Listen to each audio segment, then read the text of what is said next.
but yeah, more Aaravos is coming. I mean, we're not going to call it the Mystery of Aaravos and not deliver some serious major Aaravos in the nearish future. So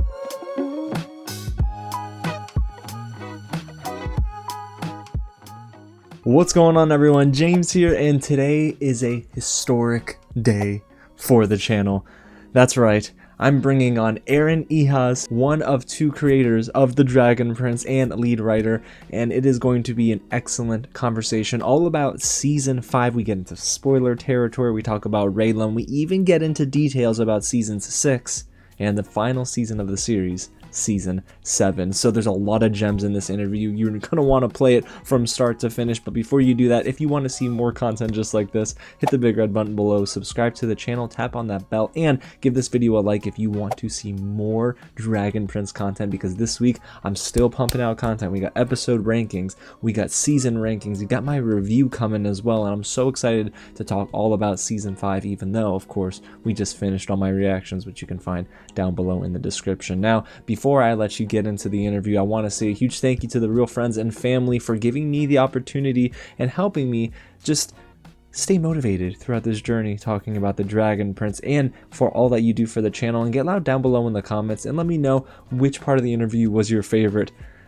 I have a funny feeling some of you will freak out during a certain section of the interview.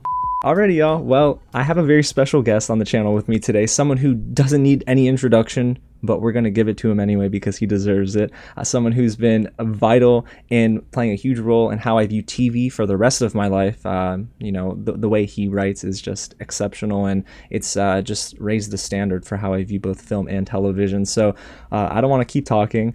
Sir, would you mind introducing yourself? that was a very kind introduction. I'm Aaron Ehasz, and it's great to be here with you today, James. I'm excited to chat. Yeah, I'm super excited, Aaron, and thanks again so much for taking the time. And honestly, for those who maybe are new to the Dragon Prince fandom, this is the gentleman responsible for some of the best writing in the series.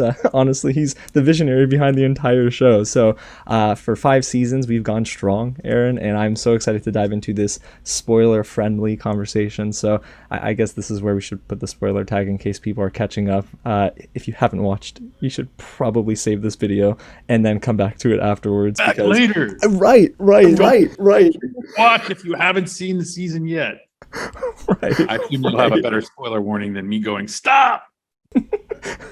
I promise I'll get a cool graphic, but I'll use your voice track because it's just epic. So. But yeah, Aaron, so when I publish this, actually, it's going to be technically a full week on Netflix. So, I mean, how are you feeling now that the show's out? Almost everyone's seen it. Where are you mentally? Like, you must be feeling pretty great. Yeah, I think the whole team is really gratified that I think a lot of love and effort went into building Season 5 to be what it is, and so seeing that the community and fans have embraced the season and loved it and have gotten the spirit of adventure, and I think seeing that there's fun and there are some darker things happening as well. But yeah, the response has been amazing, and I'm feeling grateful for the community, but also really grateful for our Dragon Prince team and crew who built something we can all be proud of. Yeah, and I mean, speaking to your crew, I mean, there's got to be so much that you learned from Season 4 as well, because I know Season 4, and you can correct me if I'm wrong, a lot of that was done during the pandemic, so I can imagine it was a little difficult to refine and then put out there. I mean, I'm sure you guys love working without the constraints of, you know, the pandemic, but what did you feel like you learned from Season 4 that you applied to Season 5? Yeah, one of the challenges of the pandemic, I mean, was just adjusting to work from home and working remotely and working in a distributed fashion. So there are definitely advantages, and I think creative people and animators and artists and writers can work really well from home. You have your computer, you can go exercise or pet your cat or do whatever you want. One of the challenges, though, is coordinating creative vision. So sometimes when you have, you know, a kind of sprawling creative organism like the Dragon Prince crew that, you know, at certain points in production, it's 200 people, you know, a lot of voices that you're hoping to kind of bring into this creative orchestra. I called it a creative organism. Now I'm calling it a creative orchestra. But the idea is the same, which is like you're hoping to have all these, everyone's kind of energy and ideas and things kind of building and playing the same symphony. I don't know. Anyway, when you have a space and someone can walk around or look behind them and see what someone's working on, and, oh wait, are you doing that design from episode 4? Because I'm doing the boards for episode 2 right now, and I think that design, or whatever. And so people kind of get these accidental moments of being able to align themselves creatively and coordinate. Well, when you're distributed, those moments don't occur quite as much. The co-space doesn't happen. And so you have to make sure that you're erring on the side of a lot of communication, that you're having team meetings to talk through a script or boards or designs. Leadership has an extra responsibility to be looking at what everyone's doing, making sure everyone has the context and know how the pieces fit together. And it's healthy for each person to know that too. So I think that's the biggest adjustment that maybe season 4 we didn't do as well, but by season 5, I think we were communicating much better as a team. So I know I probably over answered that question, but that's what comes to mind. No, that's a perfect response, because it actually leads me into my next thought, because you and I briefly spoke before this call, and I do think that season 5 is definitely darker than season 4, and I have to imagine that was always the plan. So when it comes to season 5, and of course we can get into some major plot points too if you'd like, but there was a lot more in terms of I don't want to say violence, but like Callum getting tortured on Finnegan's ship. There was I guess ice bloodbending. Can we classify? That's not a bad comparison. No, yeah, I can see that. And then of course Claudia getting her leg cut off. So all these things really made for a more mature, layered season, especially for a 30-something-year-old like me. So do you feel like this is where you want the show to go from season 6 onward? Yeah, I mean, the intention with the whole Mystery of Aaravos arc has been to tell a more mature story, including raising the stakes, and that means that some things get darker, right?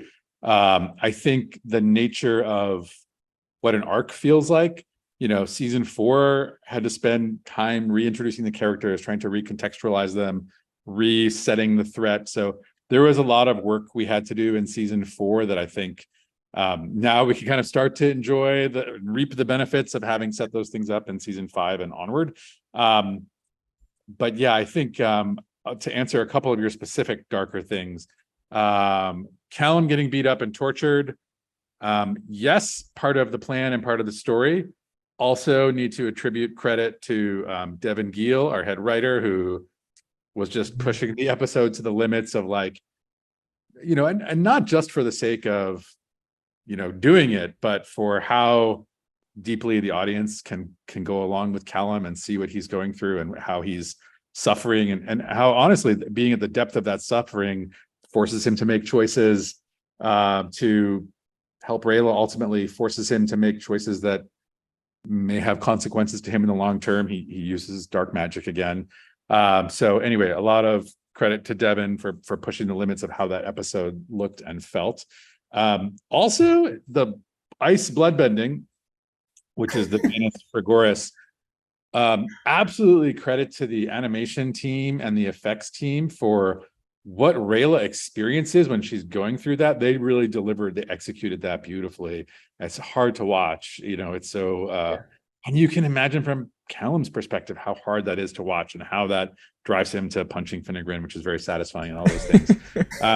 But finally, yeah, the Claudia losing a limb was definitely part of seeing the stakes raised, there's almost a little like Darth Vader or Jaime Lannister in it, right? These characters, like, as they go and they test themselves and they do what it takes to accomplish what they're accomplishing, they risk their life and limb, and here she loses a limb. So we'll see a little more of what that means later in terms of what it means to her, what it means to Terry, etc. So but yes, we can expect more of that season 6 and 7. The story is, yes. So hopefully it's, I almost have guilt about, my hope is that the primary audience is aging into an appropriate zone where this is okay. I sometimes wonder about, like, what about that 6 or 7 year old who starts it next year and is like, is someone going to say, stop, you need to take a 3-year break before you watch or however many years before you watch season 6? I kind of hope so, but yeah, I don't know. My season 5 is too much for my own smaller kids, so no. Yeah, but I think the best shows, they grow with their audience. I mean, Avatar: The Last Airbender did that, you know? So I think there's nothing wrong with it. Yeah. And then one thing I wanted to ask you about, because it's been on my mind since I finished season 5. So Callum, of course, having to do what he probably didn't want to do, which is use dark magic on Finnegran's ship to get out of those shackles. Is it confirmed, like at the end of that episode where the snakes, like you see the snakes again, like Callum, he used dark magic, right? There's no ifs, ands, or buts about it. Yeah, he did. Okay, because I know some people were saying, nah, that's not it. It's just like it's subversion. He did what he had to do, and he saved her. You know, like I don't know what would have happened if he hadn't made that decision when he did. Yeah, because Finnegran seems to be like a loose cannon, so he probably would have done the worst, unfortunately. So yeah, there is one thing I wanted to bring up in terms of like just the darker story for season 5. I just have to give you and the entire crew kudos on how you handled Viren this season, because I never thought it would be possible, but I feel bad for the man. Like, how? I don't feel bad for him in seasons 1 through 4, but in season 5, I guess because I see how you so closely paralleled his reality with his dream sequence and nightmare sequences, and it's amazing to see how he grew while he was in that comatose state, and the minute he snaps out of it is when his daughter's in danger, and that's who Viren really is. I think at his core is he's a concerned parent. So do you feel like that was what you wanted the audience to take away? Yeah, I don't know that we're necessarily trying to like make the audience like him or anything like that, but certainly to see parts of him and see him on a journey that we're taking him on, and again, part of that has been having died and been kind of resurrected 2 years later.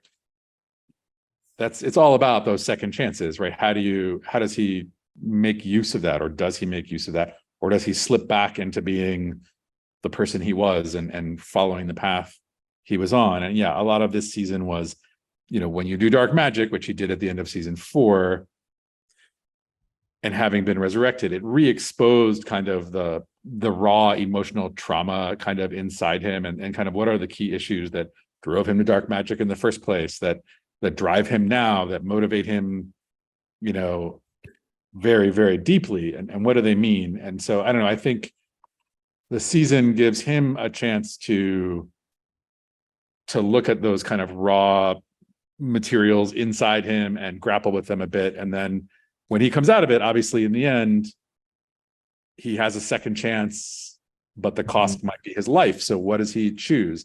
And when I say might, it's all a question of like, is what Aaravos is telling him true? I mean, I think Viren believes it is true and that it's worth. Yeah.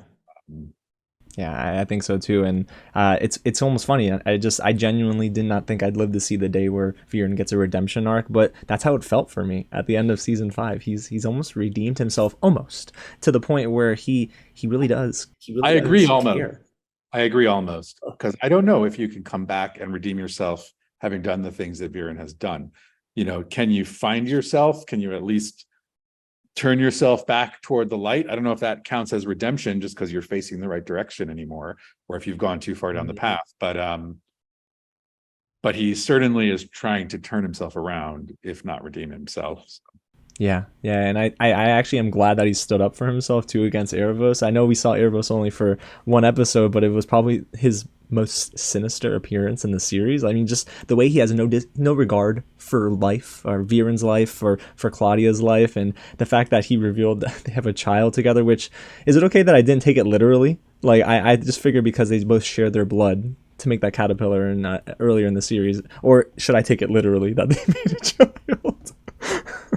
I don't know. I've seen some complicated discussions around this online, so I'm not exactly. It's cosmic and magical, and so we're going to leave it at that a little bit. But yes, it came from a cosmic magical, you know, exchange between them. I don't want to go any further. Yes, the homunculus came from both of them ultimately. But yeah, Aaravos, Eric Todd Dellum's wonderful always. In season 6 and 7, you really have some extraordinary performances to look forward to. And then in the case of Viren, Jason really delivered. I mean, it's really testament to his ability as an actor and a performer that you're feeling for this guy who's done so many awful things. It's like, it comes from the fact that Jason brings a character who believes in himself and believes in his own kind of vulnerability and needs, even though he's done dastardly things. Yeah. Yeah, no, you're absolutely right. And absolutely right. Dastardly, which is not a word I usually use. Yeah. I think that actually speaks to something that was on my mind too as I was watching, along with all of the friends over on the channel. The amount of excellent voice acting this season, it rivals season 3 for me. There's so much emotion that you can just connect with. I mean, as much as I am not a fan of Claudia, I mean, she's a great character, don't get me wrong, but she frustrates me. So Raquel Belmonte gave, in my opinion, the best performance this season. Just how she was able to balance being both evil and angry and sympathetic and very like soft and tender with Terry. Can you speak to her performance in particular this season? Raquel is wonderful. You have no idea what you're in for from Raquel, but she's brilliantly funny.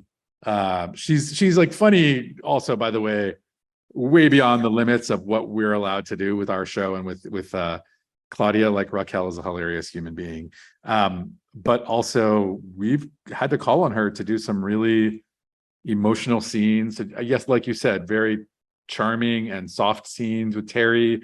And also some really big, painful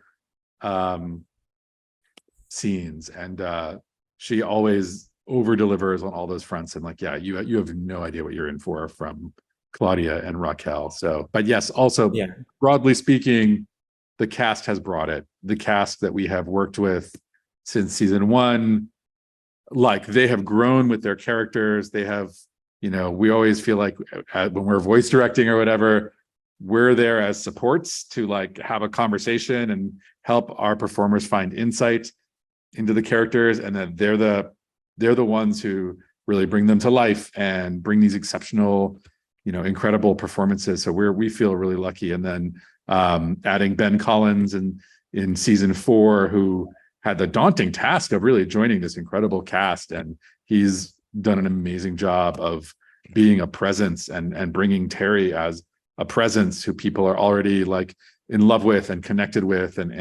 So yeah, Ben is tremendous. Yeah, I see myself and Terry quite often, I'm not gonna lie, throughout this season, because I would do so many of things of what he did to help, my own girlfriend. If she's in a rut, I want to help her. I want to make, I'm not gonna put leaves on her head or anything like that, but I don't know, try it. You're right, it could work. It's so great.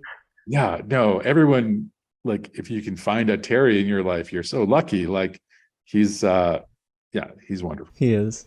And another wonderful moment in season 5, actually several moments that were wonderful, something that I and so many of the fans were asking for, which was just having more Rayllum this season. And Aaron, you delivered, sir, because I can tell you, I was putting together like a compilation video, and there were like 5, 6, 7 genuine Rayllum moments. I mean, was that something intentional? Like, did you always kind of you knew you were going to do that in season 5? I thought people were going to hate us. I'm glad people feel that way, because we very distinctly decided, let's focus on rebuilding their actual relationship as friends and as trusting people who care about each other, and not build the romantic part. Like, so I thought people were going to be like, they don't kiss, what? And like, it turns out people actually respond to the genuine connection and the reconnection that happened between Callum and Rayla this season, and that makes me really happy. Yeah, I mean, I think we all got kind of like a little bit of closure too with that scene with Amaya and Rayla and the Great Bookery, when they were just having that conversation, and it sounded like Amaya was going to tear her head off, and then she ends up saying, I see a lot of me and you, and I think that's such a mature moment. And I was wondering if you can kind of like talk through that, because that ended up being one of my favorite scenes of the entire series, because it just was so much more mature than I ever expected it to be. Yeah, I mean, it's something that we knew we were going to have to grapple with from more than one side, which is to say, the last time, Amaya encountered Rayla, she was trying to kill her because she's an elf, because she thought of her as a murderous monster, right? And well, Amaya's done some growth in the last couple of years. She fell in love with him, as you heard, as you know. So, but Amaya is also the super protective aunt who saw what happened and saw how hurt her nephew was. So it's like, it's just great material. And also they're both such strong characters. So seeing them kind of go at it a little bit, but also each show some vulnerability was just really delightful. And it was a great opportunity. And sometimes you find those scenes that are just, I mean, I think there was stuff in the scene that we had to cut out that was like, did we get the awkward hug, or did we just get the I can't remember now. I think it was the awkward hug. Yeah. They did it. Okay, good. Yeah. Because in the course of production, you see so many versions and you're like, oh, we have to cut 10 seconds. And how do we trim the scene just a little tighter? And you end up doing those things. But yes, the time between Rayla and Amaya, was just a joy finding the drama and the humor in their conversation. Yeah, it was incredible. I mean, it really was such a tender moment in the midst of what turned out to be a very sad episode for Rayla, Callum, and the gang, because Zupeya got infected. Corvus gets super injured, and I almost feel like in the middle of that entire fight, there was one of the most beautiful moments too of the season, where they have their Han Solo Princess Leia moment, right? Where Callum looks over to Rayla and says, "Rayla, I just wanted to tell you," she says, "I know." And I'm like, whoa, hold on. So I'm guessing he wanted to tell Rayla that he loves her, or he forgives her. It's some combination, but I mean, I think he's seeing in that moment, you have those moments where you're hurt by someone and they come back and they want to be welcomed back or treated warmly or something. We all understand this. And instead of, and part of you wants to be warm and normal again, but you're a little cold because you're waiting for them to do whatever they need to do to process the wrongs that you perceive that they did to you. Like, we have those moments in our relationships all the time, and they're hard not to do. Part of it is like you're standing up for yourself and all this stuff. It gets complicated. And I think to some degree in that moment, Callum recognizes like he kept these walls up and maybe he's hoping she would do the work to get through them. And then in this moment, he's regretting that the walls were up maybe, and saying like, trying to tell her, that because he thinks that's it, like they won't have time to process, and maybe he, so I don't know. It's a sad, I agree, it's sad, beautiful, lovely moment. Yeah, no, absolutely. And I love what you said too. And it almost makes me wonder, like, do you see a world in which they actually have that sit down conversation about, here's how I felt, Rayla, when you left for 2 years, and Rayla, here's how I felt when I came back and how you gave me the cold shoulder? Or do you think that was enough? That's enough closure, they can move forward from now on? What do you think? Do they have more to talk about? Yeah, I think they do. Yeah, I agree. Yeah, I think they definitely do. And honestly, I know that you and the team can more. Yeah. Oh, a lot more. Okay. I am excited for it because I think that this show, it's so cool, because I have to remember, like, too, there wasn't really too much of a time skip between seasons 4 and 5, but the team matured, both Team Claudia and Team Viren, and they matured quite a bit over this period of time, and it almost makes me relieved, honestly, to see a show where everyone's like, this is an animation show, I guess it's for kids. It's not really. I mean, it is for adults as much as it is for kids, because of these moments that we can all relate to. So I as I was going through notes before hopping on the call with you, I thought to myself, okay, which character this season in particular do you feel like you kind of relate to the most, seeing how they've grown from episode 1 all the way to episode 9? In this season, it's really hard to pick, but man, it's really hard to pick. I mean, I would say I often, at this stage in my life, especially having a toddler, I project some of myself on Viren a little bit, and like even just like the like minor day-to-day, like every hour I give to like my job, when like I skipped going to the playground with my 3-year-old or something, part of you recognizes like there's some tension. I don't know. I think that's part of what Viren's reflecting on, and what he recognizes are, potentially the last days of his life, is right. What has he done with, the scene with him throwing toddler Soren up and oh my golden boy. It's like, those are like these happy moments. And then like, but I also really relate to like when you're, he sort of coughs and turns to dust, and like the fear you have when your kid is sick. So I don't know, I'm probably overthinking those, but those are really things I think about in my life, I guess. Yeah, no, I don't think you're overthinking it at all. Actually, I think that I'm not gonna lie, that's what I guessed you were gonna say, because now that I know you're a dad, I'm like, I can see this. You know, I can see you seeing yourself in Viren. I see myself as someone like Callum, because even though Callum doesn't want to do dark magic, he knows he has to do it to help and save the woman he loves and his family and his friends. And I love those sort of characters, which is why I loved Aang so much in Avatar, because I saw myself as Aang, you know, like someone who is so in love with protecting his friends and family and keeping evil far away. And I think that's why this show, like, as much as people like draw the comparisons to Avatar, Dragon Prince stands on its own. It really does, because it is such a unique experience. And I've gotten so many friends into the show, and not just saying, hey, because it's Avatar, it's because it's such a good show that has layers. It's an emotional show. And yeah, I love it. I can't wait to hopefully one day add like physical media to my collection and see the Dragon Prince's box set, if that's even a reality, Aaron. You got to figure out what that means. It's like, it was easy in the Avatar days because it was like you had Blu-ray and you did your, you know, your commentary and maybe some cool art or an extra thing. But like now it's like, what is the thing that adds enough value to make it worth owning the physical media? I don't know. We want to do something like that, but we want to make sure it's like really worth having, since you probably already have, you know, your accounts and you can stream it anytime. Why do you want to own it? What makes it worth whatever extra you have? So we will think about that for physical media. But yeah, thank you for what you're saying about that the show stands on its own. I have younger kids, but I also have older kids who grew up on Avatar, and my older kids are like, Dragon Prince is really good, Dad. I mean, it's not as good as Avatar, like, but it's you should still be proud of yourself, Dad. And it's like, thanks. Yeah, I that's okay, I guess. That's a good bit of feedback. You'd rather that versus like them pitting the show up against one another and then saying one is the winner, one is the loser. I don't know. I also think there may be something to like when something hits you and what it means to you. So it's been interesting to me to talk to people who grew up on Avatar and what it meant to them 10 years ago, 12 years ago, versus, you know, people who are experiencing it for the first time and experiencing, you know, Dragon Prince for the first time now.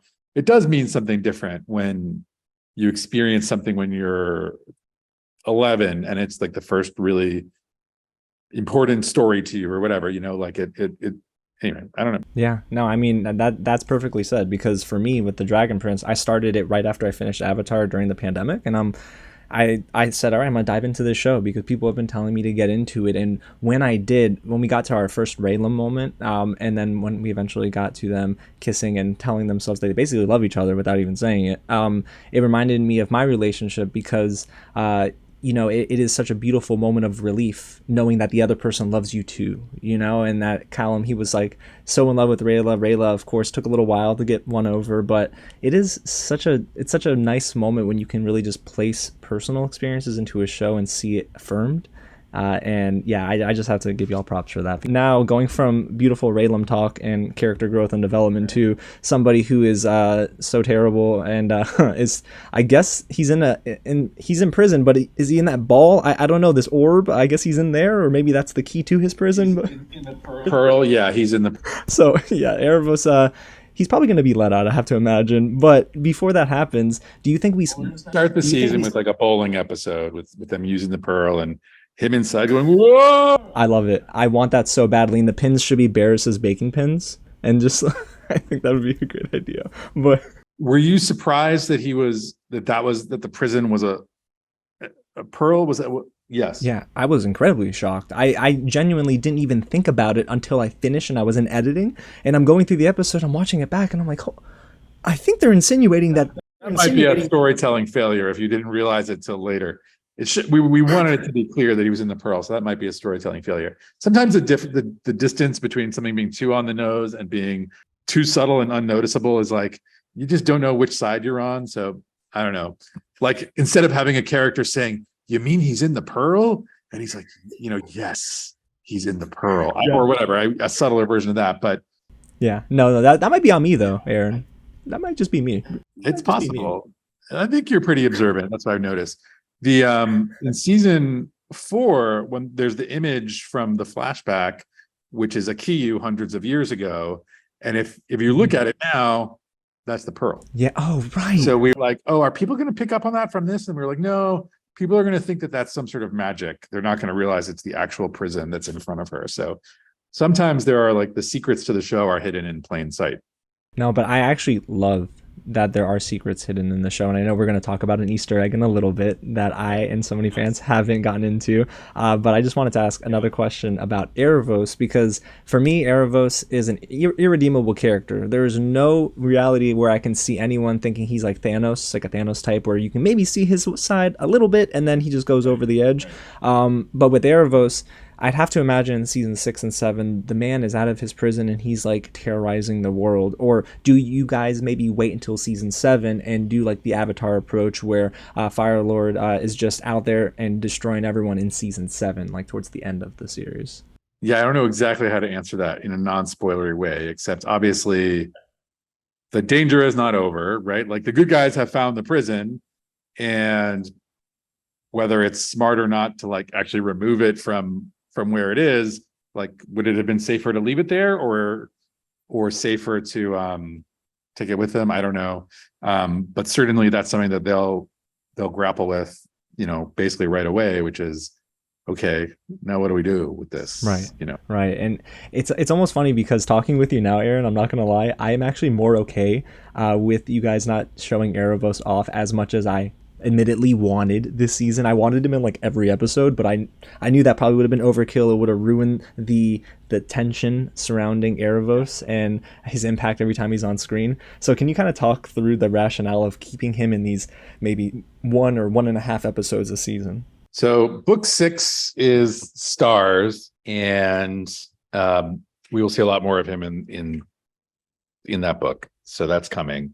In terms of rationale, I mean, part of it is, I guess, just like storytelling rhythm, which is you show what you need to show to advance the story. And, you know, he's basically been tucked away and no one's heard from him for hundreds of years until, you know, Viren ends up with the mirror and connects, right? So he's been coming out a little piece at a time. Remember, he's not in season 1 at all. Well, that's not true. He's the omniscient narrator in the beginning of season 1, in the first minute. But yeah, some of it's just like pacing, and I know people are like, give us more. Why aren't we getting more Aaravos? And I know even Eric Todd Dellums is like, I've done so many great performances. Give them to the people now, and like he deserves that. So, but yeah, more Aaravos is coming. I mean, we're not going to call it the Mystery of Aaravos and not deliver some serious major Aaravos in the nearest future. So yeah, because this saga lasts, right, Aaron, all the way till season 7, or does it end with season 6? it does go through season 7. Okay, cool. Okay, that's cool. Yeah, that's going to be exciting because I do think that hopefully will make a lot of fans more at ease knowing that they haven't gotten all the Aaravos they wanted in one season. Because if we got all Aaravos in season 4, Aaron, you're right, it would have been kind of overkill, and then we would have been left with, well, what's next? We're kind of over Aaravos. We're not scared of him anymore. I guess so. I don't know. It was really just the right amount until, I mean, I don't know, maybe we could have found more ways to have a little bit more Aaravos sprinkled in here or there. Maybe people would have been happier, but that's his time is coming. Yeah, I'm super excited, and I have to imagine your favorite episode was the finale, right? With everything going on. You know, I love the finale. Yeah, I don't know if that's favorites, but I also loved 8. Obviously, Finnegan's Wake episode was great. I loved the bait and switch episode with the surprise and the awe at the end. Like, I love the baitlings so much. I think they're super fun, and it's a fun Ezran plot. And you get, you know, that's the episode where you get to know Scumport, which is a great place, a great setting. And yeah, speaking of Scumport, by the way, I had this on my mind, and I promise you I wasn't going to tell you this until you just brought up Scumport, but when we first get into Scumport, there's this score by Frederick Wiedemann that plays, and I know it's on the album because it just dropped today, and I think it's titled Welcome to Scumport, and I'm not going to lie to you, there's very few scores that kind of take you right back to a moment, and you can just like play it again in your mind, and that is one of those pieces of music. His composition this season was incredible, so can you kind of talk about how the music has also evolved with the series, because I'm a sucker for scores, so he's done a great job. Freddie is one of the greatest storytellers on our team. He comes to each episode, and each story and each character with like ideas that like bring them to life and make their feelings deeper and more memorable. He structures things in a way that recalls, musically recalls things that have happened to those characters in the past, and kind of emotionally, I think as an audience, you relive and re-experience like some of the emotions and emotions that you had seasons ago, and you don't realize where it's coming from, but those feelings come back into play.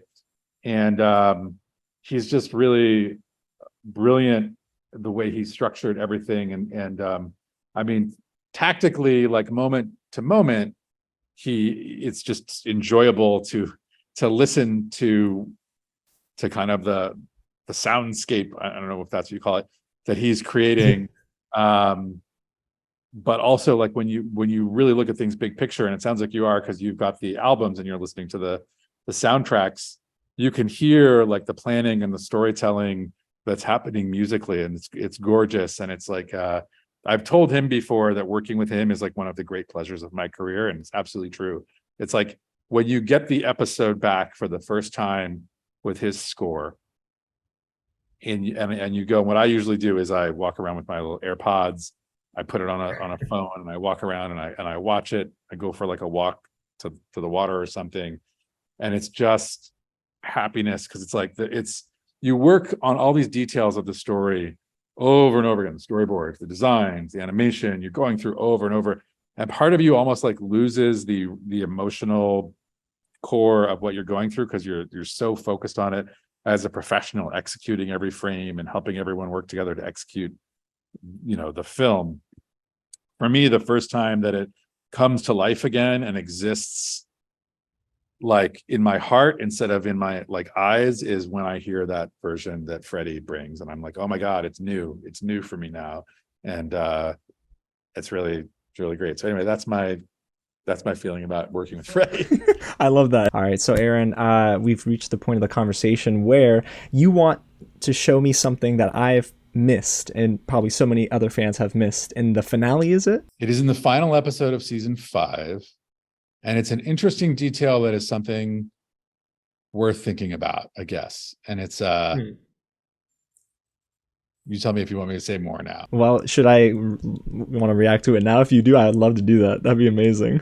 And what we're going to do is I'm going to ask you the incredibly annoying question: where does the final showdown take place? Oh, the final showdown took place underwater, right? That's the question. I'm going to ask you that a couple more times as we get there. So I know that this is where Viren is in the underwater prison, right, with Aaravos. Oh, by the way, here's the thing that I don't know if people noticed. Look at the walls of the prison. Oh yeah, they're kind of warped, no? It's supposed to be the pearl. Oh it's my gosh. Yeah, very early on I don't even know if we talked to the art director about it, but Edison, we intentionally, the windows are supposed to be pearlescent so that you're like, oh my god. So anyway, that's it. All right, let's see. Let's go a little further. Yeah, we could try. Yeah, go back a little. All right. So I'm going to ask you the question again. Where is the final showdown? It's underwater, but where is it? What do you notice about the setting? And let's watch. Okay, so what do I notice about the setting? Well, I noticed this actually, Aaron. I'm not gonna lie. There are these, like, I guess they're in a carcass of sorts, or yes. Is it? That's correct. Is that? Oh, that is correct. Oh, wait a second. The next thing you can do is you go to the final wide shot, and you can see a bit more of it in the final wide shot. I think this is a case where you can see it in every shot. These are ribs, but if you go to the very end, which is the last shot after they've gotten the pearl, and the camera goes really wide, maybe we can see something there. Yeah. So you can probably see there that those structures are bone. Upper left-hand corner of your screen, you'll see more of the skeleton. I don't know if that's the spine and the hips a little bit. That looks like a hip, yeah. We might have gone too subtle here, and I'm not going to tell you anything more about this. Wait, I have a theory. Okay. Go for it. So my theory is this. When we hear what Aaravos says to Queen Aditi, I swallowed her, or I swallowed, yeah, right. Or sorry, it's not Queen of DT. Well, he tells Janai what he said to Queen of DT. So like I swallowed her. Does this is this what swallowed her? Like the carcass, this is a big ocean creature. Like, is it possible that I'm just gonna say you'll find out season 6. oh, I'm so excited. Yes. In book 6, you will find. Turn You are to a black correct. hole. You are correct that they are connected. Oh yes, this is so cool, Aaron. I had no. Maybe not in the way you're thinking. That is incredible. I mean, how is? But it's one of those things where the set there's kind of like a dial we could have tweaked to make it look more like a buried skeleton or more like it was covered in in basically hundreds and years of barnacles and whatever, I don't know, seaweed and stuff like that. So maybe we should have tweaked the dial a little bit more to actually be able to see more clearly what was there. But yeah, it's one of those things where I think we had hoped like 5% of people would notice, and I think instead it's maybe like 0.01%. Oh well, after this, Aaron, it's about to be 100%. Yeah. Okay, all right, well, but yeah, your theory is you're in the right neighborhood. You're definitely connecting the right thing. That is so cool, Aaron. And you just helped me with my next 2 weeks worth of content. So I really appreciate that because I'm not going to stop talking about Dragon Prince. Cool. Yeah, we love your content, by the way. I think I've told you this before, but the writing team, the team at Wonderstorm, watch your episodes. It's enjoyable to see someone who is as intelligent and thoughtful and insightful as you are, but also you're delightful to watch and see how you're reacting to the things that people worked so hard to build and stuff like that. So your content is super enjoyable, but also people sort of selfishly watch it to be like, oh, did he notice this? Did he like this? So anyway, we're loving it. We love what you do. And we appreciate it. Thank you so much, Aaron. I really appreciate you saying that because never in a million years would I thought I would be speaking with you, honestly, because I've always assumed like, man, Aaron must be one of the nicest guys in the world because he's responding to fans on Twitter. And now getting the chance to know you, like you really exemplify what it means to be an amazing creative because you interact with the community in which you pour your heart and soul into. So I really appreciate your hard work too. Thank you. I'm always really grateful for that community and the kind of people who care about the Dragon Prince. And so it's a good group of people. It really is. And also, this is just an amazing segue. It's like you almost read my mind or something, Aaron, because I wanted to bring in some questions from the community that has been so supportive on my channel and of the Dragon Prince, because I have like a handful of questions that you can, of course, deny to answer. I get it. Yeah, no, I can try. Yeah. I get it. So the first one is from Legend of Zelda Nerd, and they asked, is Finnegrin coming back? If you asked the question, is Finnegrin dead, I wouldn't have answered it. But since you're asking, is Finnegrin coming back, not in book 6 or book 7. Okay, that's fair. I'm not mad at that though, because he served his purpose. He felt like this character, like almost out of, this is gonna sound weird, like the Wild Wild West almost. Is that weird to say? Like this character felt kind of like an outlaw. Not weird to say. He is very liberally borrowed from there's a character Al Swearingen in the HBO show Deadwood, portrayed by that we to some degree were parodying, but also maybe kind of stealing some mojo and energy from. It's a great character. It's a great series. Ian McShane is a brilliant actor. But yeah, there's some connection to that for sure. Right. My respect for this character now has grown exponentially because I love Ian McShane. I love this character in Deadwood. So yeah, that's incredible. There is another question here from Kylie Finlayson 3865, and they're asking what was Callum, well, we kind of touched on this now that I think about it, but they asked what was Callum referring to when he said, I hope you know, and Rayla says, I know, and cuts him off right before they fight again. Exactly what we talked about before, which is that he's regretting that he has held the walls up to protect himself and not given her a chance to make things up to him more easily, and not express to her that he missed her and that he's still. Yeah. That's incredible. Yeah, I love that moment in particular. It's probably why it's my favorite episode of the entire series, to be honest with you, Aaron. Yeah, it's a fun episode. All the action you can handle at the library. Yeah, I know. And I love libraries, so I felt bad. I mean, I felt for Kazi. I'm like, oh boy. I feel so bad for Yeah. This next question is from Gamer Sasha 191, and she asks, was Callum using dark magic in a way to darken and make it easier for him to be controlled by Aaravos next time to then maybe one-up him in their future battles, or was it just a convenient way for Callum to get free and save his friends on Finnegran's boat? Yeah, I don't think so. I think Callum recognizes correctly that using dark magic somehow is creating some vulnerability in him that allows Aaravos kind of more access in a way, like to controlling him or be inside him in some horrible way. So I think, in fact, he recognized the risk and vulnerability of using it, that it poses to himself, but he took that on anyway because he felt like he had to save Rayllum. Yeah, I think so too. I'm pretty much aligned with you on that. And I almost wonder if using dark magic, I mean, does it slowly kind of kill someone who uses it every time they use it? I mean, I know that's a very like heavy thing to think about, but Callum using dark magic's got to hurt him.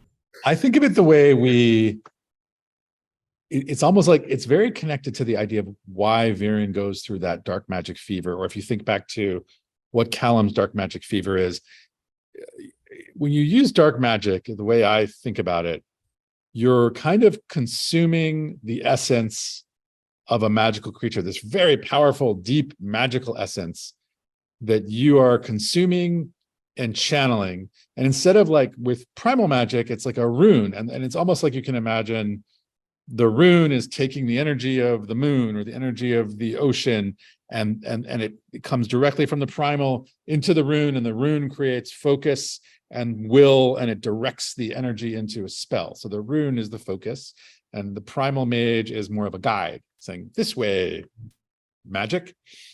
With dark magic, the mage is part of consuming this essence, twisting it around and repurposing it with a will.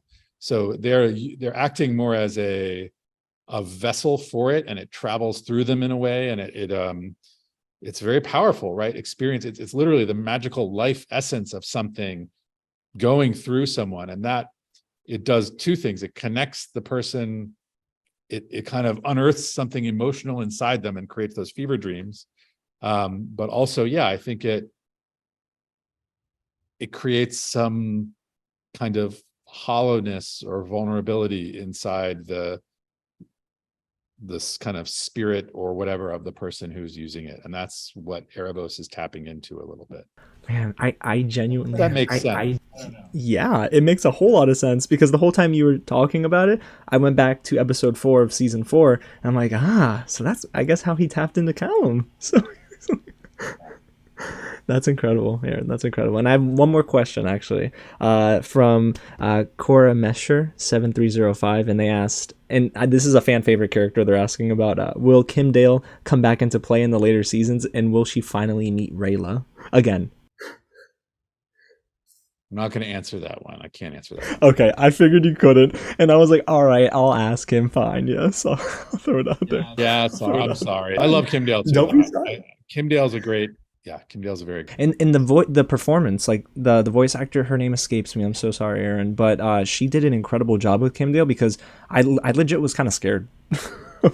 So yeah, the actor who plays Kim Dale is Laura Sadiq, and she is amazing and intense, and one of those people who, as soon as we worked with her, we were like, we have to keep working with her. So there's another character, you'll hear from her again in season 6, but yeah, Lara's amazing, and Blood Moon Huntress, aka Kim Dale, is amazing too. Yeah, no, I loved what Laura did, and it reminded me, and I hate to always bring it back to Avatar. Like, I know you probably have heard it a million times, but her voice performance reminded me of Grey Griffin's for Azula. Was that intentional?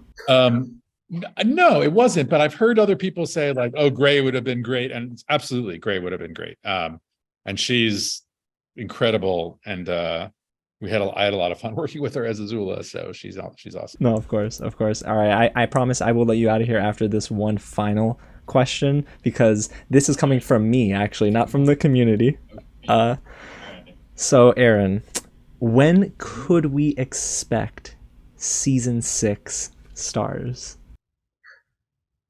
I don't even know. That's the thing. So I don't know. At all, like, we're waiting for the stars to align, as it were, with Netflix and the Netflix schedules, because there's so much that they have and that they plan around. So I will say it's pretty much almost done. So in terms of, which I don't want to like be misleading and make you think it's going to come really soon, because it can't come too soon. But oh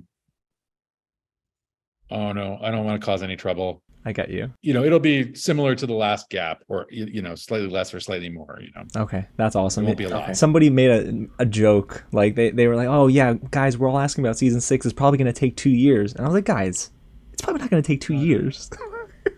Everything's in progress. Yeah, that's amazing. It's almost there. Yeah, and I know you guys are working hard. And Vilas even didn't he post something on his Instagram like right before season 5 dropped, and he's like working on season 6 or season 7. I think he was drawing something, and I'm like, what? No, we're concurrently working on season 6 and season 7 right now. So everything's in progress, and very good stuff coming. I can't wait. Yeah, because you told me too, like offline, you were like, yeah, this season 6 is going to be on a whole nother level, and you just immediately got me excited. Where season 6 is awesome. It's really going to be, we're really proud of it. Yeah, I'm super excited for the humor, because the humor again in season 5 was great, but I'm excited for all the more mature tones that'll carry over. And I think this is a rewarding experience as a fan, because as a critic, everyone's looking for little things to deconstruct, but as a fan, you've done such a good job at the continuity and carrying things over. And season 4, in retrospect, is not a bad season, because it sets up so much of what pays off in season 5.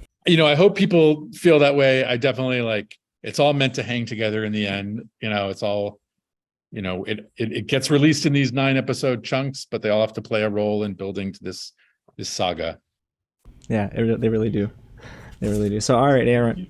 Well, I know you're a busy man, but is there one other thing or anything else that you wanted to bring up about season 5 before we go ahead and head on out of here? I don't think there's anything else. Also calling out the brilliant voice performance behind the homunculus screaming blood of child, which whoever did that is just really the day we actually recorded that here. So that's me. I'm playing the homunculus screaming blood of child, and Vilas. So this is what our production is like came over here, and we went in like my 3-year-old's room and closed the door, and are recording me screaming like blood of child, over and over again until my voice is raw and pained.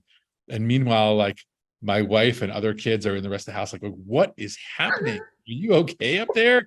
And so anyway, that's how it goes. That is incredible, because I do a few roles. I do the ba-bum in the very beginning, and then I do the homunculus screaming blood of child. So I pick and choose my acting roles very selectively. Gosh, you're just, I can't wait to see who you voice in season 6 now. That's incredible, Aaron. Well, again, thank you so much for your time, and I cannot wait to see what you and the crew work up for season 6. We can't wait for you to see it either. Thank you so much.